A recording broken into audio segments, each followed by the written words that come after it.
काठी में कह के कोयलिया हो पंचम वेद के जाना, काठी में कह के कोयलिया हो पंचम वेद के जाना, काठी में कह के कोयलिया हो पंचम वेद के जाना, काठी में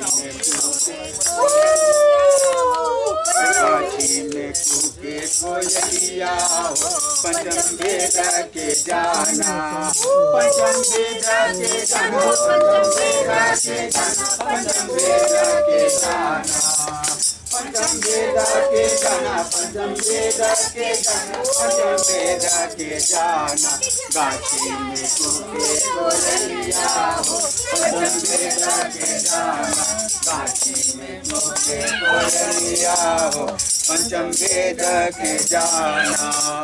हिंदू भाइयों को राम राम और मुसलमान भाइयों को सलाम सलाम और सिख भाइयों को सत श्री अकाल और ईसाई भाइयों बहनों को गुड मॉर्निंग। अरे तुम तो अंग्रेजी बोलते हो उस्ताद। हाँ। हमने पढ़ाई के साथ साथ हमने नाटक का भी काम शुरू कर दिया उस्ताद। अच्छा, नाटक भी करते हो? जी उस्ताद। यह तो बहुत अच्छी बात है। तो तुम खेल दिखाओगे?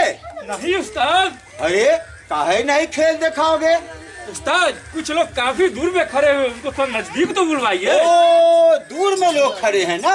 जी उस्ताद। हाँ तो दूर वाले पास आओ, पास वाले बैठ जाओ, दूर वाले पास आओ, पास वाले बैठ जाओ, नाचे कहे है कभी जाए नाटक, खोल दे मन का फाटक हो, नाचे कहे है कभी जाए नाटक, खोल दे मन का फाटक, नाटक मन का फाटक खोले, नाटक मन का फाटक, नाटक मन का फाटक खोले, नाटक मन का फाटक। बात है जल्द के सरमरा साहब का, कैसा कुंडल मार के बैठा है जोरा साहब का। और यह इंसान का बच्चा खतरनाक जानवर से लड़ता है, किसके लिए? पापी पेट के लिए। तो मेहरबान साहेबान कदरदान और सुन लो कान लगा कर ध्यान और बजाइए हमारे जमूरे के लिए जोरदार ताली। जमूरे जी उस्ताद। आप खेल दिखाओगे? नहीं उस्ताद। अरे अब काहे नहीं खेल दिखाओगे? यहाँ तो दूर दूर से हम लोग को नजदीक बुला दिए हैं। उस्ताद अरे एक बार ताली तो बजवा दीजिए। ताली बजवा दे। जी उस्ताद। यहाँ पर उपस्थित तमाम माताओं से, बहनों से, भाइयों से, दादाओं से सबसे निवेदन है हमारे जमहूरियत के लिए जोरदार ताली बजा दीजिए। उस्ताद आप खेल दिखाओगे? नहीं उस्ताद। अरे आप काहे नहीं खेल दिखाओगे? उस्ताद एक बात तो हमेशा भूल जाते हैं कि डमरुआ का मंत्रवा कौन मारेगा उस्ताद? ओ डमरुआ का मंत्र मारना होगा। जी उस्ताद। ऐसा करो एक कदम आगे बढ़ो, बढ़ गए उस्ताद। ऊपर वाले को प्रणाम करो। कर लिया गुरु। अरे डमरू वाले बाबा तुमको आना होगा, डम डम डमरू बजाना होगा। हे डमरू वाले बाबा तुमको आना होगा, डम डम डमरू बजाना होगा। काली मंत्र वाली तेरा आना जाए कल, काली कलकत्ते वाली अक्कर बक्कर बम्बे सिंधे पूरे सब। अच्छा तो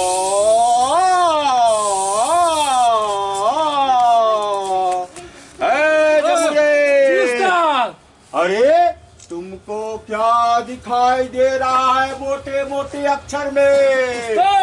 मोटे मोटे अक्षर में लिखा हुआ पंचम वेद। अच्छा जी उस्ताद। पंचम वेद लिखा हुआ है। जी उस्ताद। और देखो क्या दिखाई दे रहा है उधर?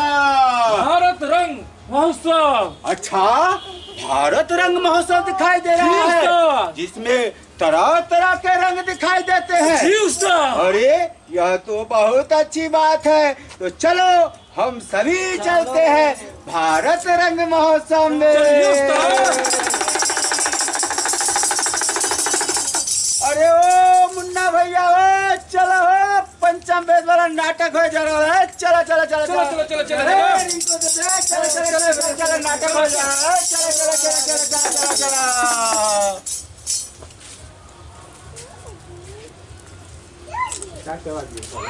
चलिए पहला वॉइस दीजिएगा सर। तो समाप्त हो गया है। चलो अब जो कुछ सीखा है इसका अभ्यास करो। यह नवीन प्रयोग है, इसमें तरह की भी चूक नहीं करनी चाहिए। प्रणाम स्वीकार करें परिवार। सेवा से नहीं बने रहे। कहे ऋषिवर किस प्रयोजन से आना हुआ? हे मुनिवर, जब से आपने नाट्य शास्त्र की रचना की है हमारे हृदय में कई प्रकार के प्रश्न उठ रहे हैं। हम उसी के उत्तर के लिए आपके पास आए हैं। पूछिए, निसंकोच पूछिए। नाट्य शास्त्र की उत्पत्ति कैसे हुई? इसका उद्देश्य क्या है? आपने बहुत अच्छा प्रश्न किया। यह प्रश्न केवल नाटक का नहीं है बल्कि जीवन के सार को समझने का माध्यम है। जब त्रेतायुग में मनुष्य काम और लोभ से वशीभूत होकर अधर्म और संघर्ष की ओर बढ़ने लगा, तब इंद्र ने ब्रह्मा जी से प्रार्थना की कि कोई ऐसा माध्यम हो जिसमें देखना और सुनना एक साथ हो, जिसमें मनुष्य धर्म, अर्थ, काम और मोक्ष के मार्ग पर लौट सके। उसी के लिए जगत पिता ब्रह्मा ने नाट्य वेद की उत्पत्ति की, जिसके प्रयोग का शास्त्र नाट्य शास्त्र है। लेकिन गुरुदेव, वेद तो ज्ञान के भंडार है। जगत का रहस्य छिपा है उनमें। वेद स्वयं में इस उद्देश्य की पूर्ति के लिए पर्याप्त है, फिर ये नया वेद क्यों? इसलिए कि वह समस्त जगत के लिए सुलभ हो, सामान्य जन को नाटक के माध्यम से शिक्षा के मार्ग पर, धर्म के मार्ग पर ले जा सके। इसी मंगल उद्देश्य के साथ ब्रह्मा जी ने चारों वेद को मिलाकर नाट्य शास्त्र की रचना की है। चारों वेदों के तत्व वो क्या है? नाटक में ये जो पाठ सुन रहे हैं, आप ब्रह्मा जी ने इसे रंगभूत से लिया है। इस सुंदर गान का आधार सामवेद है।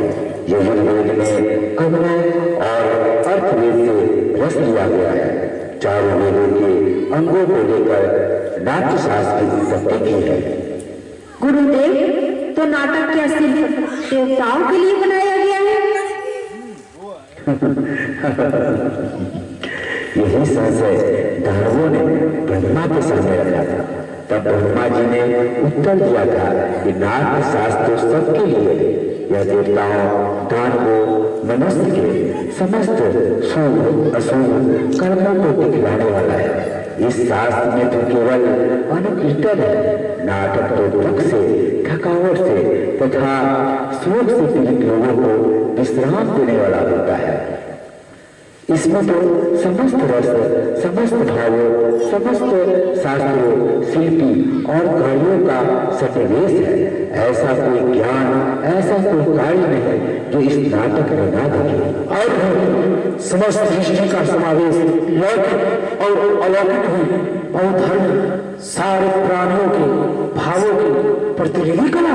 हाँ ऋषिगण, नाट्य को समस्त कलाओं का उद्गम कर सकते हैं, या फिर कह सकते हैं समस्त कलाओं का संगम। नाट्य कला तो अद्भुत कला है, उतना ही जरूरी है जितना जीवित रहने के लिए सांस लेना। फिर हमारा समाज इसी गंभीरता से क्यों नहीं लेता? कलाक्रम को अनावश्यक, अनापेक्षित क्यों समझता है? हम तो कलाकार हैं, नीति के नियंता है। कलाक्रम करना हमारा धर्म है। हमारे विषय में, हमारी कला के विषय में तो नीति नियंत्रताओं को विचार करना होगा। प्रयोग के साधन और अवसर उपलब्ध कराने होंगे। नाटक केवल कला नहीं है, यह समाज का दर्पण है। यह मानवता को सत्य के मार्ग पर ले जाने का साधन है। रंगमंच जाति, धर्म, भौगोलिक सीमाओं से परे जाकर समग्रता में मानवीयता की बात करता है। आज भी रंगमंच समाज में विषम परिस्थितियों को दूर कर समाज में समता का भाव लेकर आता है। ये भाव निस्संदेह धरती को स्वर्ग बना सकता है। निस्संदेह कला समाज को पशुओं के समान होता है। इसी आशा और अपेक्षा इच्छा के साथ कि समाज कला और कलाकारों को स्थान दे जिसकी वे अधिकारी है, मैंने नाट्य शास्त्र को पंचम वेद कहकर पुकारा है। पंचम वेद समस्त वेदों का ज्ञान। ऋषिगण, मेरे रंगकर्मी की तरह आपके स्वागत के लिए अपनी प्रस्तुति तैयार कर आपकी प्रतीक्षा कर रहे हैं। चलिए चलकर नाटक का आनंद लीजिए। बुद्धि हो इस राष्ट्र की, आशा सभी की पूर्ण हो, सृष्टि व आनंद की, जग की सदा संपूर्ण हो, धरती सदा फूले फले, ऊपर विमल आकाश हो, सज्जन रहे निर्भय सदा, व दुर्जनों का नाश हो। 5 मिनट हुआ है, 5 मिनट हुआ है कुछ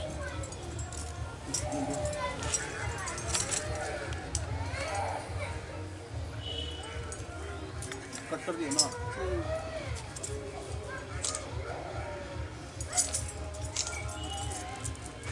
ये वो इसमें वो छूट गया है ना।